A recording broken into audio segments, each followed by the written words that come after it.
Good afternoon, everyone, and good evening and good morning, depending upon what part of the world you're in. I'm Bonnie Low-Kramen, and welcome to Heads Together. I am your host, coming to you from Ponte Vedra, Florida, from my home office. It is Wednesday, January 13th, 2021, the beginning of a new year, and I'm here with my assistant, Jennifer Wilner. Hello, Jennifer. Hi, Bonnie. Hey. So excited for today. Are you? Yes, well, I am. The subject today is introverts. Welcome. We want to welcome our viewers and listeners from all over the world. Hello, Benita. Welcome. Remind us where you're coming in from, all of you who are coming into the meeting. I wanted to talk today about introverts, and Jen and I both happen to be extroverts, and so we both have experiences with introverts. The definition of an introvert is a reserved or shy person who enjoys spending time alone. And given the pandemic, the introverts have revealed themselves, because I have a friend who's an introvert who said essentially that he's been training for this his whole life, to be at home. Jen, where are you today, by the way? I'm home in chilly Edison, New Jersey. And what's your take on this whole subject of introverts? Why are you excited about today's conversation? So, typically you don't see that introverts want the camera. So I'm excited to hear Corinna's take. And I see that in my work outside of with you and with my Business Connects group. Sometimes people don't want to be on camera. So I try to encourage them and want to see their face so I can properly meet them. And you can go behind screen again if you want. But also, a lot of us are using Zoom for meetings. And if that part of maybe if it's privacy, if they want to keep their home workspace private, right? Try to train them that you can use a virtual background. So if that's the case. And the virtual backgrounds are getting better and better. And there are so many reasons to talk about introverts on this program. And one of which is the point that Jen was just making about being on camera. And the reality of our work life for the moment, anyway, for the foreseeable future, is that we are going to be spending time on camera. And there were plenty of camera shy people in the world pre-pandemic. And we certainly are finding that out. And our guest today, Corinna Henry, is going to be telling us more about that. Mm-hmm. I want to say something, though, another reason why we need to talk about introverts.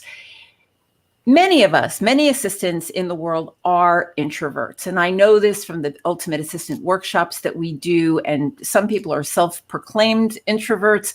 But one of the common denominators of introverts is that they tend to be, and we can't overgeneralize, but in general, they tend to be the quiet ones, on the quiet side. And you've heard the saying, watch out for the quiet ones. There's a lot of misconceptions about those assistants who are quiet, incredibly capable, but quiet. And the last thing they're going to be is loud. And what we also know about the quiet ones is that they tend to be some of the biggest targets for bullies. And prior to going on the air today, we discovered, Jen, Corinna, and I, that we were all bullied when we were young. And I guess Jen and I figured out, how to let the extrovert come out. But without further ado, I want to introduce our expert guest today. Corinna Henry is based in London. So we thank her for staying up later today. I know it's evening time. She is an introvert. She is an executive assistant at Baker Hughes in London. And she is also an expert in energetic emotional well-being. We met in London at a workshop, and she shared the kind of work she's doing. She Corinna realized early on in her 13-year career as an assistant that she is an introverted empath, and she's going to tell us what that is. Those of us who love psychology feel like we know what those words mean, but not necessarily. She learned that early in her career. And being in a busy open floor plan with a lot of people often left Corinna feeling drained. It's exhausting to be around a lot of people. And she realized that her best conversations were the ones that were one-on-one with people. She has really taken this work that she's doing and her training, because now she has been trained and certified. She's now doing sessions for her company at Baker Hughes. She does weekly sessions with them. And she now is on LinkedIn and Facebook doing, she has a Facebook group called Positive Vibe Tribe. And she helps teach meditation and mindfulness practices. So Corinna didn't hesitate to say yes when I asked her to come on to Heads Together to pull back the curtain on what is introversion really? What is the experience for introverts, and how can we best support the introverts in our work lives? So let us give a nice virtual warm welcome to Corinna Henry. Yay! Welcome, Corinna. Hi. It's so good to be here. Thank you so much for inviting me on today to be able to share. I think us introverts like to stay in the shadows and behind the curtain. So to step forward and to be able to share. Right. Well, we have, if you notice in the comments, we've got people in from all over the world who wanted to hear more about being an introvert. So Corinna, we welcome all of you from all over the world. Please, Corinna, fill us in. Okay. Well, firstly, for me to even be here today, it's taken a lot of personal development and working on myself and trying to understand who I am as an introvert. I've kind of always known I've been introverted because I've really struggled to be in big crowded places. If I was at a party, I'd be off in the corner on my own, chatting to maybe one person. So I've kind of always known, and I'll get into more of that shortly. But I found out that I was an introvert when I did. It was through when I worked for a company called BDO in London. I worked on Baker Street. It's a nice place to work. I found we had to do a Myers-Briggs personality test. And I don't know if anyone else has done the test and they know what they are. But I was an ENFJ.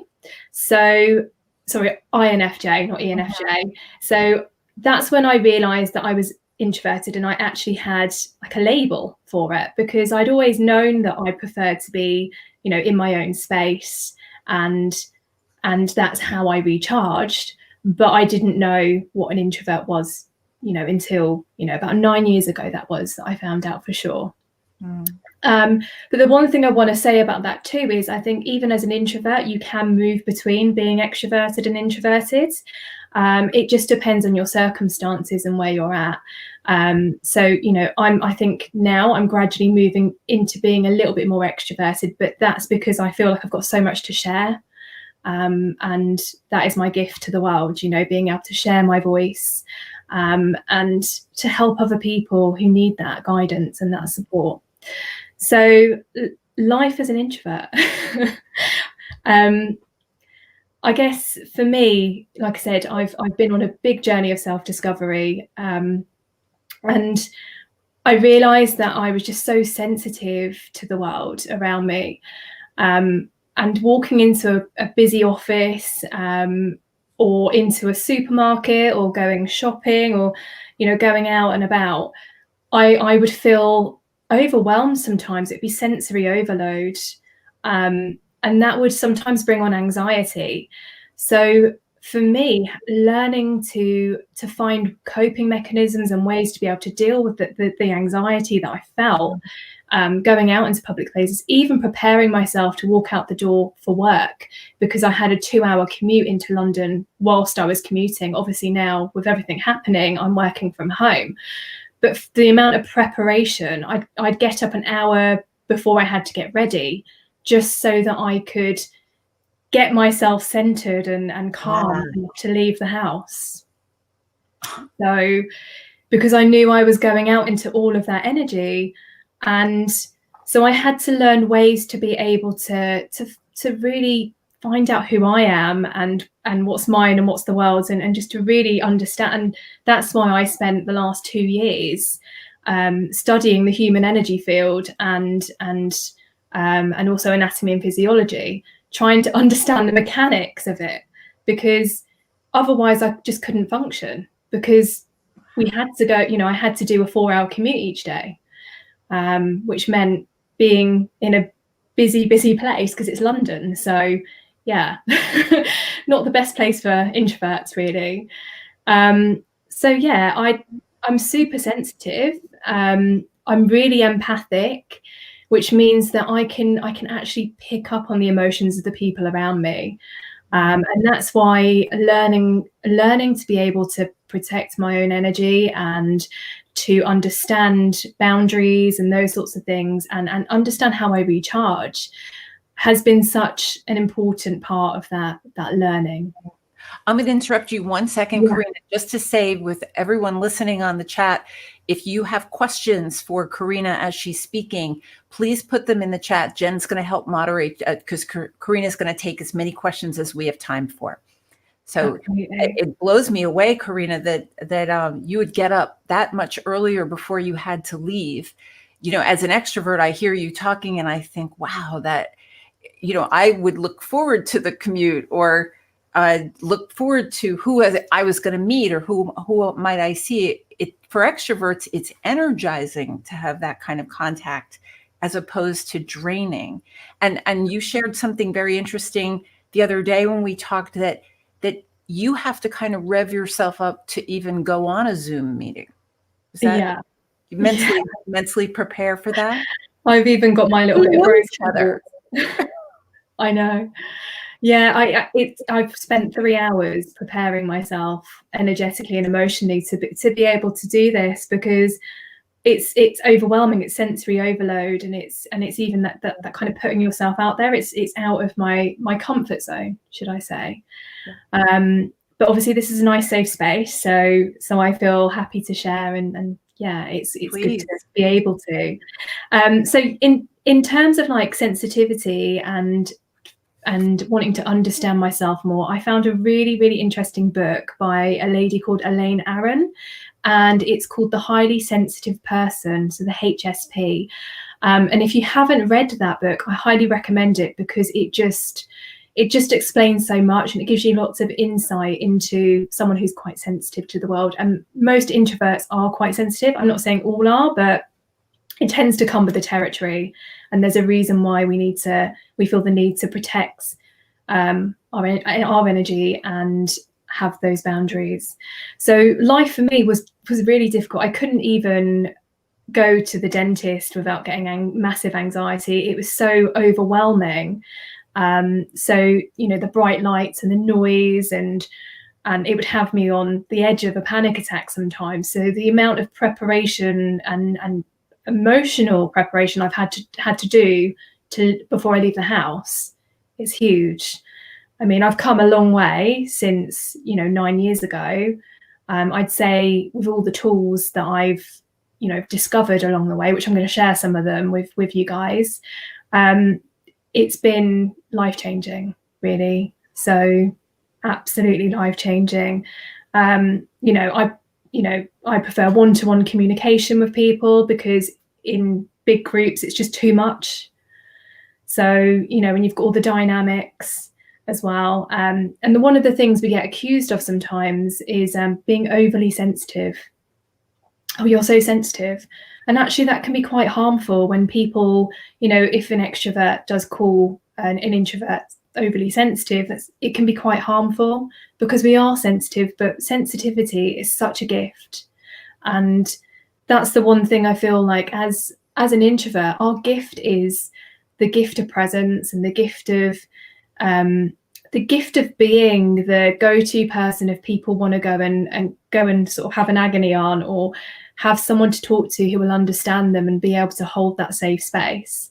You know, being an introvert in the office, I used to sit in the corner on my little desk, and I'd have people come up to me during the day who would pull me off to the side because they were having a hard time and they wanted someone that they could confide in and speak to.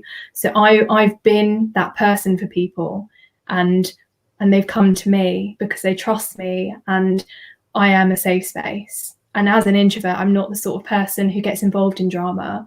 I actually like to keep myself to myself, and that gives us as well that advantage of having a bird's eye perspective and a completely different angle to look at the business from, because we're not so involved.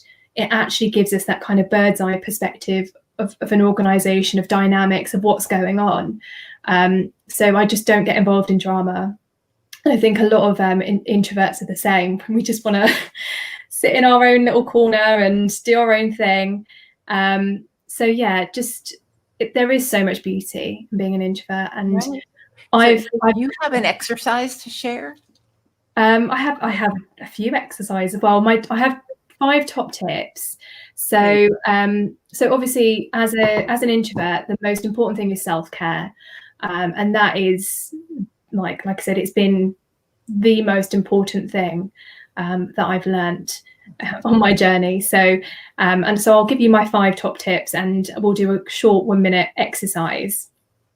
So tip 1 is to create a healthy morning routine, waking up an hour early to do something just for you. To start your day feeling centered, grounded. We need space. And we have to put that in the day somewhere. Introverts love to reflect. So I've put your journal as your best friend. So journaling, writing, getting out how you're feeling, processing stuff. We need to release it. We need to discharge all of the energy we take in from the day. Getting out for walks in nature. Move your body. Yoga is amazing. Like I started my yoga journey a few years ago, but during lockdown, I've been doing 10-minute videos on YouTube, you know, yoga with Cassandra, yoga with Adrian, and 10 minutes is all you need, and it makes you feel amazing. Tip number 4, discharging pent-up energy before you try to sleep at night. So bedtime yoga, meditation, essential oils like lavender, and reading a good book as well. So something where you can just relax. And my 5th tip is just a short exercise. So I'm going to invite you all to just place one hand on your heart and one hand on your belly, and close your eyes if that feels good. And just take a few gentle breaths and notice your heartbeat, and just breathe into the center of your chest. In and out, feeling the rise and fall of your belly. And now, visualize a bubble of light surrounding you. You can make this bubble any color that you wish. This bubble of light will protect you and keep you safe, centered, grounded, and connected. Breathe in this light and know that you are safe and all is well. And when you're ready, opening your eyes. So it's just a way of bringing your awareness to your breath and in your center, connecting with yourself, and visualizing that light surrounding you. And you can do that before you leave the house, just so you feel that sense of protection around you. And there's so much power in visualization. And like I said, it's one of my go-to tools, and it's so simple, and you can do it in a couple of minutes. So yeah, I just wanted to share that with you. Oh my gosh, Corinna, I was feeling even way relaxed before you started the exercise. I can totally see why you're getting such a huge following in your groups at Baker Hughes and in your group, the Positive Vibe Tribe. How many members are in there now? So we've got about 1,700 in the tribe. Yeah. I suspect you're going to have a few new ones today. It's free to join this group. Yeah. So do you have anything else to share before we take some questions? I just wanted to share really that I just want us all to embrace who we are, you know, our own uniqueness. Everyone is different and we're all unique and we all have gifts to share with the world. And there's a need for extroverts and introverts in the workplace. We all have our place. Mm-hmm. And I think we need to celebrate our differences and come together, you know, and I think being an introvert is a true gift. We are very much needed in this world. And a lot of us are starting to move into those places of leadership because we are having the courage to share our voice. So a good friend of mine once said to me, if in doubt, be even more you. So if you're ever in doubt, just be even more of who you are, because the world needs you and you need to shine. Like, yeah. Bravo. That's fabulous. Corinna, is it your opinion that the reality about introverts versus extroverts is not really known in the workplace? Do you feel like companies would be better served to do some education around this? Yeah, I think there isn't. I think people don't necessarily understand that there are differences and people work in different ways. So there is sometimes this expectation that we're all the same and we're not. So yeah, I definitely feel like having that understanding would definitely be helpful. Yeah. Because it's easy. What are some misconceptions about introverts? I mean, I think sometimes because we're quite quiet, we don't tend to speak up at meetings but it's not because we don't want to. It's just if we were one-on-one with someone, we'd be able to share it. But in a group setting, there's too many dynamics and it's uncomfortable. Right. So is your advice to someone like that to schedule a one-on-one? Yeah, absolutely. I think that would be, you know, that's how we function the best, when it's one-to-one connection. Jen, could you come on back and help us moderate the questions and comments that are out there? Yes, Corinna, that was wonderful. Thank you. Okay. So a question from Jill. Why do people treat introverts like they have a social disability? I guess it's probably the sensitivity sometimes. I think extroverts are probably quite afraid sometimes to approach an introvert because we can come across as quite cold.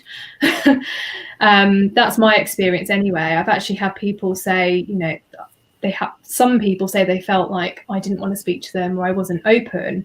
So it's all perception, I suppose. But I don't really know how to answer that question.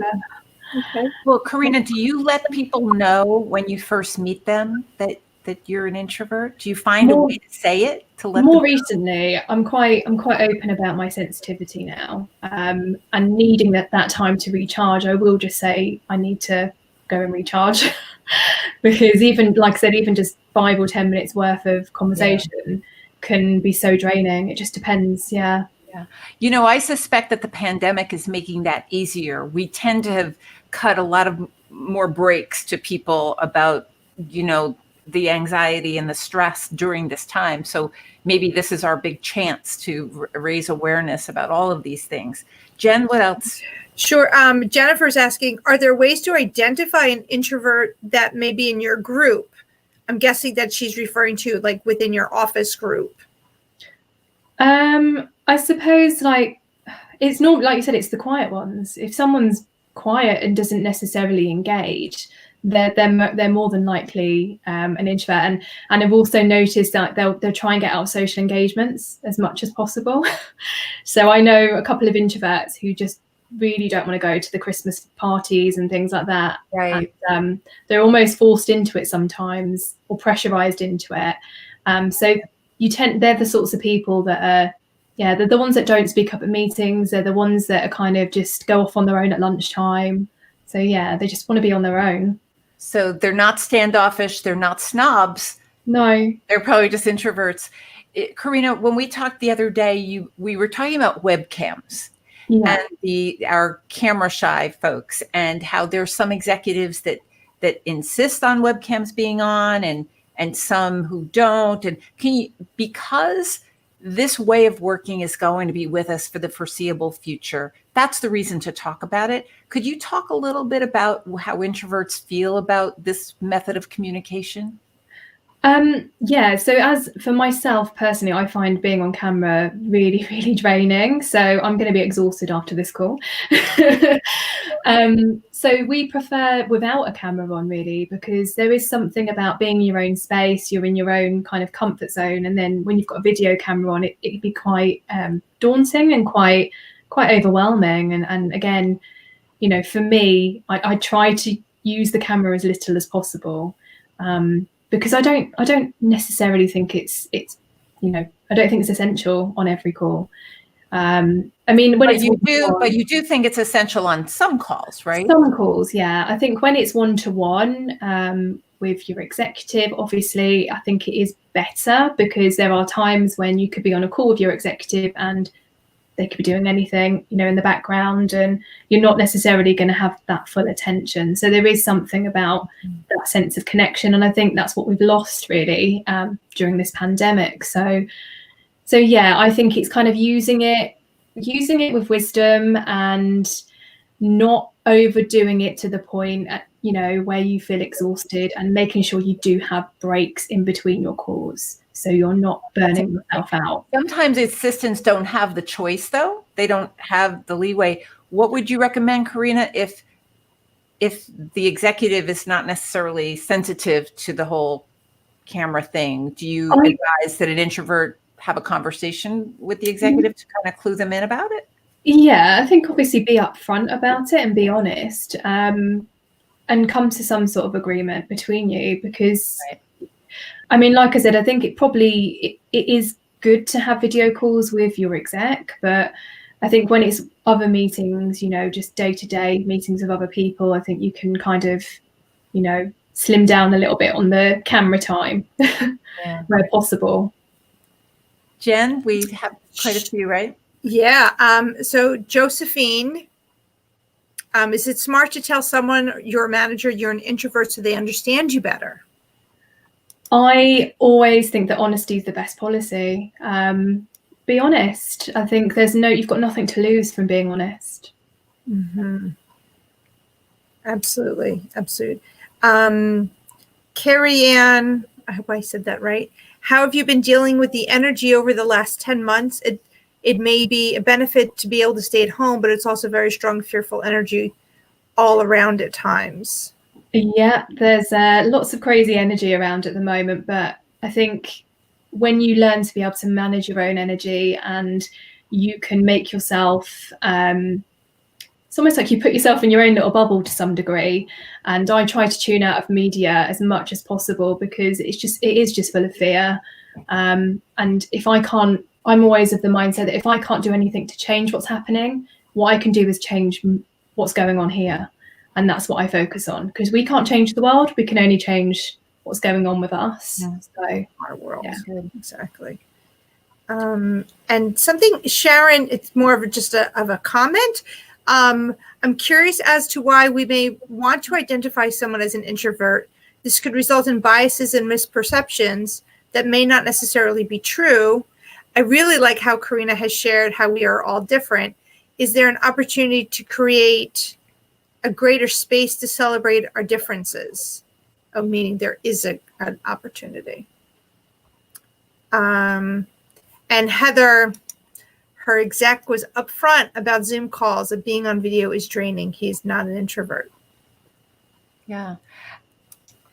Corinna, what do you think? I mean, on your calls, on your weekly calls, are you hearing, you know, how we certainly don't want to put people in boxes, Sharon, absolutely. No. But it's valuable to recognize differences in people. What do you think, Corinna? I think it's Yeah, I think it's, do you know what? Actually, I like the fact that we are different. And it's not about putting anyone in a box. I think it's about celebrating who we are. I'm proud of being an introvert. I love it. You know, it's helped me to be more compassionate and to understand who I am more. And sometimes we need a little bit of something to be able to understand that depth. You know, I think Right. Sometimes a little bit of a label helps because it gives you somewhere to go. Yeah, right. We have to begin somewhere. Yeah, right. yeah, exactly. And even though, you know, there's so many things that you could call yourself, empathic, introvert, this, you know, they're all just labels, but those labels led me to do the self-discovery and the work that I've done and go on the journey that I've gone on. If I didn't start somewhere, I probably wouldn't be where I am now. Right, right. And then the point that was made that the executive doesn't like video and he's not an introvert. So like there's no set formula. But No. Corinna, you really shared such an interesting point earlier that something in your life made you be an introvert. Would you share that? Because the issue relates to adults. You mean the bullying that I talked to you about? Mm-hmm. Yeah, so I was really, as we said, I was bullied all through school. So I had a really challenging childhood. I think a lot of people, now I've spoken more about this to people, have had bullying or had some form of bullying. But it wasn't safe to be me. And yeah, I just had a very difficult childhood as well. So I think that added to making me be an introvert, because like I said, when you don't feel safe to be who you are, you kind of want to shut yourself away from the world and you don't want people to see you or hear you. So I'd say when I was about 5, I was very vocal. I loved to sing. And it was almost like it was bullied out of me to some degree. So as an adult, you're 34, you've been working as an assistant for 13 years. Have you encountered the bullies in adult life? And I think, is it accurate that introverts are often the targets, easier targets? I think that in my early career, yeah, there's definitely been an element of that. And unfortunately, a lot of the time it is women, other women in the office who do that. But then I'm quite good at making that one friend. And once you kind of make that one friend, you start to create your own little bubble of happiness anyway. So I tend to just go and make my bubble of happiness wherever I am. So that's a great phrase, the bubble of happiness. But I mean, is there one piece of advice for introverts who are targets of bullying? Is it to find the one friend, or, you know, because you and I both know that there are a lot of cases of bullying globally, not only in England, not only in America. Yeah, it really pains me to hear that, because we're grown-ups, we shouldn't be bullying anyone, and I think it's horrible to hear that this happens, this goes on. But it's not just introverts, it's all sorts, isn't it? So I just think that if you can find even just one person in the workplace who resonates with you and you have that sense of connection with, then you focus on nourishing that relationship and nurturing that, and speak up as well. You shouldn't be bullied in the workplace in this day and age. This is, it's not right. So share your voice, don't be afraid to, and get that encouragement and that support from someone as well if you need that. Yeah.